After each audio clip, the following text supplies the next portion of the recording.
month later, I was in the journey, which was super fun. I loved all the things we went over. And it was also really fun to be working alongside other kids who are also doing really cool projects. Hey, a quick intro in case you're new to my channel. I'm Liz Quain and I'm a world schooling coach. In addition to posting lots of conversations on my channel about family travel, world schooling, and alternative education, I also run a 12-week course on how to world school and travel extensively as a family 3 times a year, where parents gain more knowledge, confidence, and ease about this wonderful but sometimes challenging lifestyle. My course participants are far less likely to make costly newbie mistakes once they launch, and they're far more likely to thrive during their amazing adventures as they travel the world and use the world as their kids' classroom. For more info, check out the end of this video as well as the website link in the description.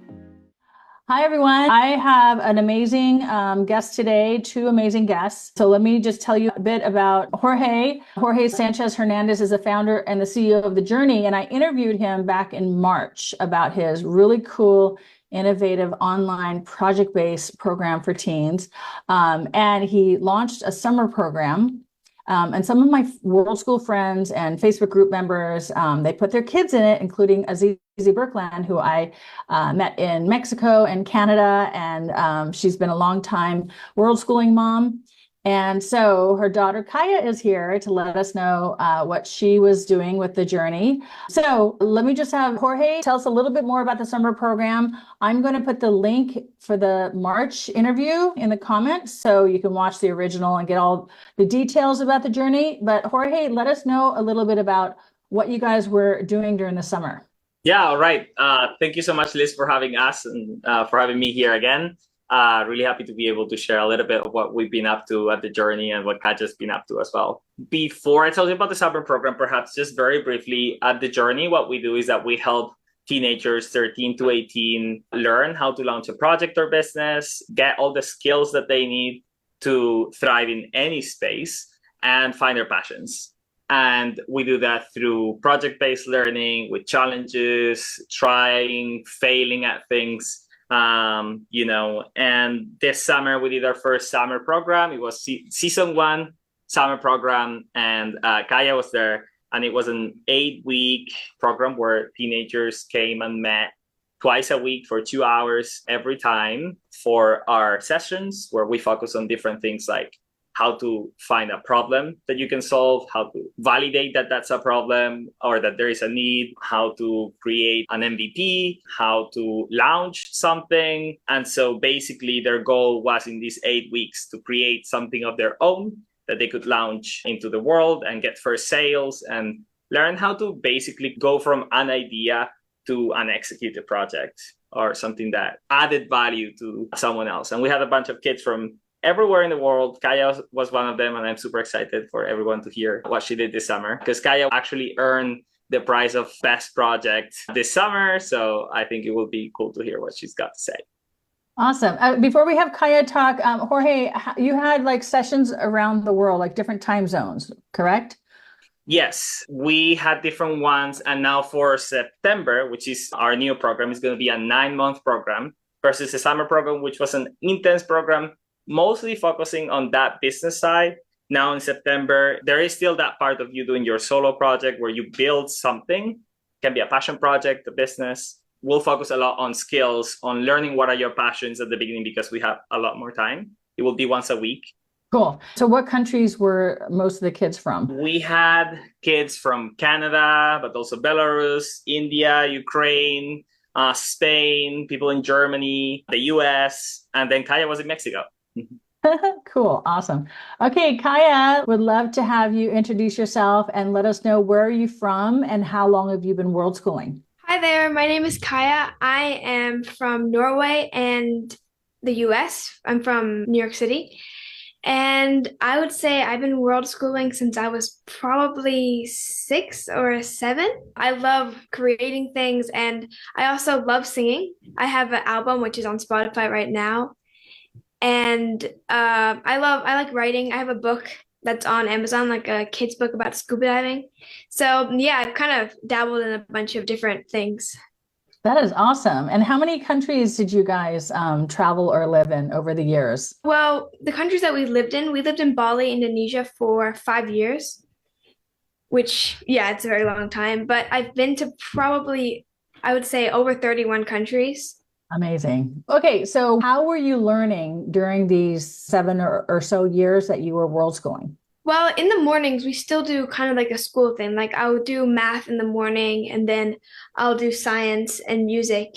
And then, of course, I also do things that I wouldn't say you'd find in your average school. Like of course, I was doing Etsy stuff, and also with the journey, I worked more on that. I've done a lot of music. I do some formal school stuff like grammar and math. And then I also do like more extracurriculars, but like things like music and Skill yeah. building. Yeah. Okay, so you were basically homeschooling. You didn't have like a strict curriculum, but you tried to keep on top of math and science and grammar and all that. You didn't attend any schools, or did you? Only like really little. I went to like preschool and kindergarten. Okay, got it. Awesome. So, So your mom found the journey and then you guys enrolled. So tell us about that experience. so one day my mom came over and told me about the journey, and probably within like 5 minutes of her talking about it, I was like, okay, I'm gonna go. I'm gonna do it. And then I did like the whole applying thing, which was really fun, and I really enjoyed that process. And then I think maybe a month later, I was in the journey, which was super fun. I loved all the things we went over. And it was also really fun to be working alongside other kids who are also doing really cool projects. And so what was your project? You had an Etsy project? You have a product? I have an Etsy store where I sell t-shirts, print on demand t-shirts. So I make the designs, I put them on t-shirts, and I was really happy this in the journey because I made my first sales ever on Etsy, which is really cool just to see the project really working and know that I can do this when I get older or even right now. Cool. Do you draw something to put on the t-shirts? No, I use a mix of AI and Canva. So I'll use Midjourney to make the designs, and then in Canva I'll edit them or do a mix of both, like use some text from Canva and use some kind of AI design. Okay, cool. So you would come up with the idea and use all that cool technology Mhm. to put it together. So how Yeah. did the journey help you versus when you were doing it by yourself? Well, first of all, we went over more business dynamics. Like for me, I kind of thought it was just put it on Etsy, try to sell it, but there was a lot more. Like you need to look at your competition and find your target audience and also make pitches and kind of test out your product to see if people will actually want it. So we went over a lot more stuff that I didn't really think about before we did the journey. So that really helped with knowing what people like and looking like evaluating a problem and solving the problem with a product. Amazing, amazing. Yeah, so many times we can just kind of wing it and try for the best, but unless you have someone who's been there, done that, who can guide you with the real information, we kind of can struggle. Well, good. Congratulations on your sale. And what were the other kids working on? There was a group of three kids who made something called Remake It, which was like a thing where they were remaking clothing in a way and selling it. And there was also a girl named Takara, who is also another world schooler. And at first, she had like a website where she would feature young artists. And then she started working on freelancing and designing for people. And she made her first paycheck of $1,000, which that's a really big number. Oh, as a So, teenager. mhm. Incredible. Wonderful. Okay, so what do you like about the journey compared to other things that you've tried? Well, what I like is that, first of all, it's live and it's not a course where you're just watching a video. So you're live and you can ask people for feedback and you can share things with people. And also what I really liked is we had like a mentorship program. So I had a mentor which I could just book a call anytime in the week with her, and then we could just talk about stuff for the business. So it was really nice to have all that support to, if I ever felt lost, I don't have to just go on Google and search up things. And Okay, so yeah. you had the group dynamic, the live, group sessions, and then you had the one-on-one with the mentors. So that sounds really good. Cool. Well, wonderful. So are you going to continue with the journey? Are you going to continue with the Etsy business or try something new? Well, I'm going to continue with the journey in September. I definitely want to continue with my Etsy business, but there was another business that I wanted to start because I wanted to start like almost a kids version of Spotify, but for artists, because I'm an artist myself, a singer, and it's really hard to get your music heard on these big programs. So I wanted to make like from like zero. I don't think babies will be making music, but like from that until 18 until you're like a adult, just a place where you can put your music on and only kids will have it and only kids will be putting their music on. So you can really just support each other on there. And it'll be a little bit closer because it won't be like billions of artists like Spotify or Yeah, so it'll be super niche just for kids. I love it. By kids too. Wonderful. Yeah. Well, thanks so much for sharing. Jorge, is there anything I missed about the summer that maybe we should ask Kaja? You can ask her. Yeah, maybe you can ask her about her first sales, how she got them, like how did she learn how to do that? Because you said, yes, learn about all these tactics and so on, but still you had to post things on Etsy, right? So how did you get the first sales? And when was it that you got the first sale that was from someone that you didn't know at all? Absolutely no connection with. Kaja, give us a little bit more specifics on that, please. Well, I've got my first sales because my grandma, she came here to Mexico and I told her about my business and she was like, oh, you have a business? So then she went and shared it with all her friends. So from there, I got some sales. And then I also used social media. And a friend of mine who she found my social media and then like she teaches art and she teaches music for younger kids. So she asked me if I could make a custom t-shirt. Yeah, that's good. My daughters tried to design these little stickers on Redbubble, and it was hard because they were brand new and, they weren't a big seller yet. So I think it's really smart that you're doing social media and telling everyone that you know about your business so then they can be your first initial customers, the friends of friends. And then eventually, hopefully you'll get enough, buzz on the algorithm or whatever and get other sales. Wonderful.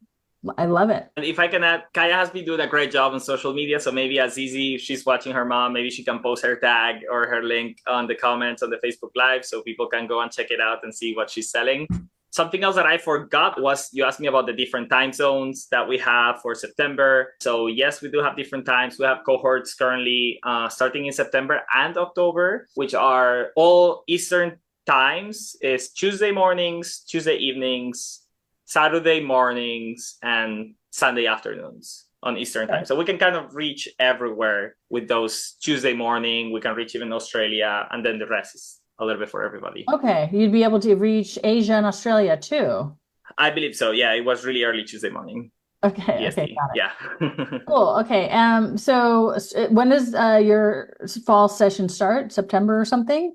September 10 is the first day or that week. And then we'll have also cohorts starting in October. For those that maybe don't know the schedule yet for September, if they attend regular school and they can't confirm a specific cohort. So they can sign up for cohorts that start in October. Okay. And this is 2 hours a week, right? 2 hours a week. That's right. So just once a week compared to summer program that was more intensive. I had twice a week. This is once a week, where you spend those 2 hours in class, where we have a workshop. It's very practical. And then outside of the course time, you'll be meeting with your mentor for around half an hour, up to an hour a week, depending on your relationship with your mentor. We help you get matched with them, depending on what's your project, what's the expertise that you're looking for, and the personality match, and so on. And then you'll spend the rest of the time as much or as little as you want on your project. We ask students to spend at least 4 or 5 hours a week on their projects, and it's up to them. The more that you put in, the more that you get out. Kaja did put in a lot of work, and you could see her uploading things on a regular basis, sharing with the world. So she went above and beyond, and that's why she did so well. And so it will depend on your project. There will be some weeks where you can do less, some weeks where you need to do more, and that's it.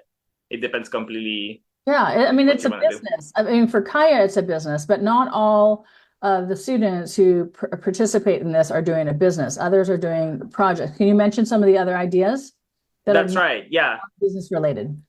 Yeah, that aren't a traditional business or a business as such, even though they could make money out of it. We've had kids make their albums, their first music albums. We've had kids write books. So a 13-year-old that started with us back in November wrote the book, and now he's published it, and he's now making a physical book out of it, which is great.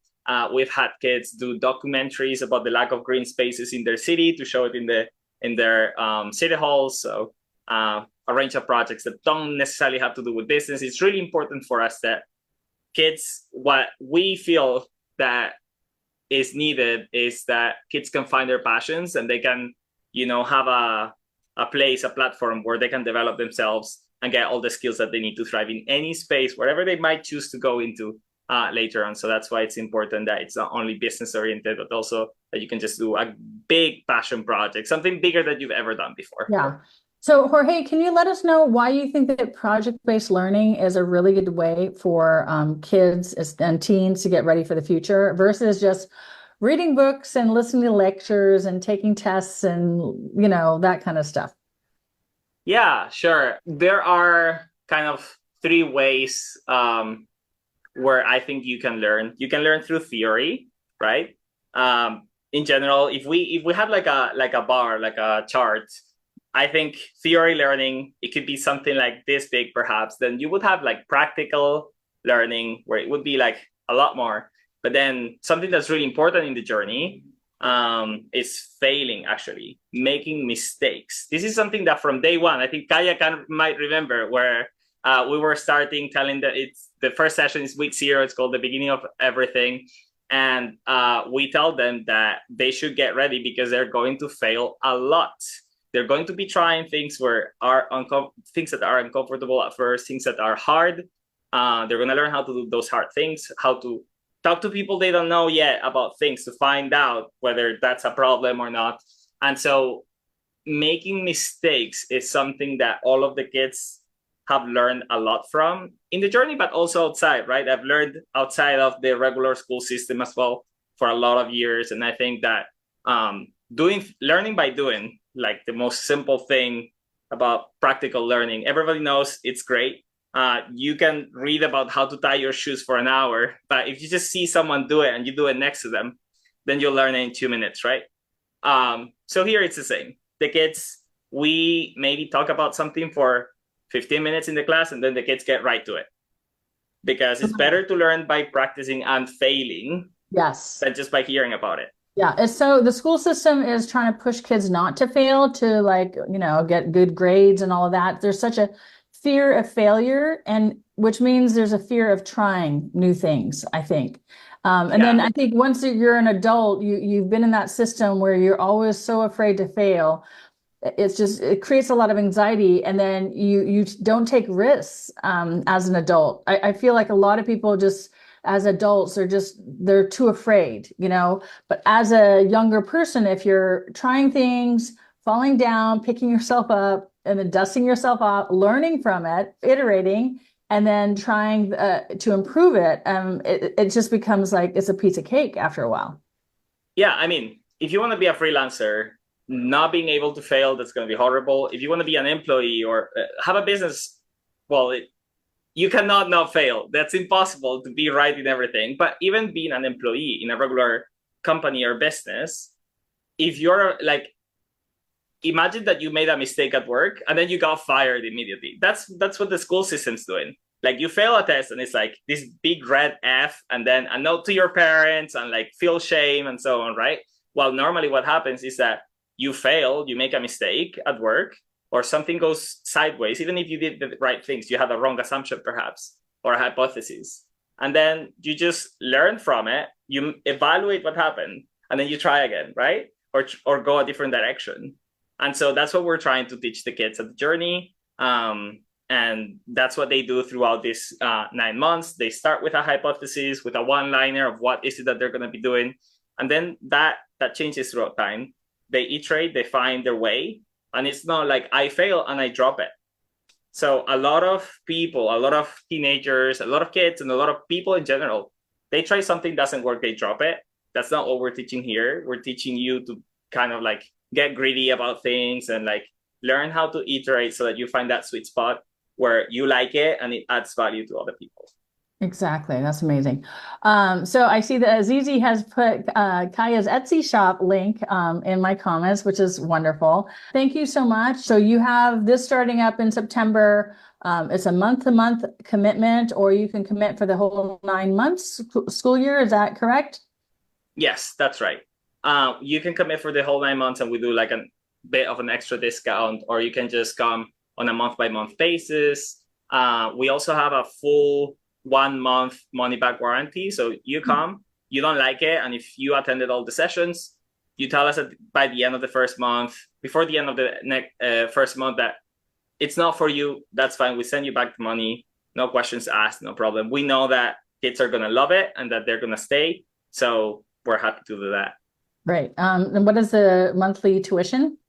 Yeah. So currently, if you pay on a monthly basis, it's $375, but we have a special 10% discount for all of the Worldschoolers that come from the Trailblazer group. So you just let us know that you come from Liz, or that you saw this podcast, or that you come from the Worldschooler Trailblazing group, and then we'll apply that 10% discount. Okay, thanks for that, Jorge. That's wonderful.